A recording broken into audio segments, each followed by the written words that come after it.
Nomination day shooting in Kingston Western, but the police say it has nothing to do with politics.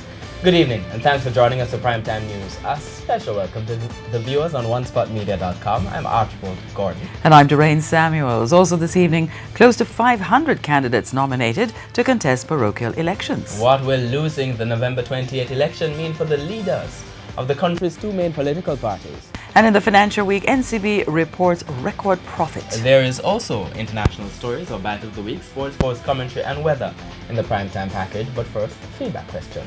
What are your views on the local government election campaign? Share comments online, facebook.com/Television Jamaica and tweet at Television Jam. Stay with us. Primetime News returns after this break.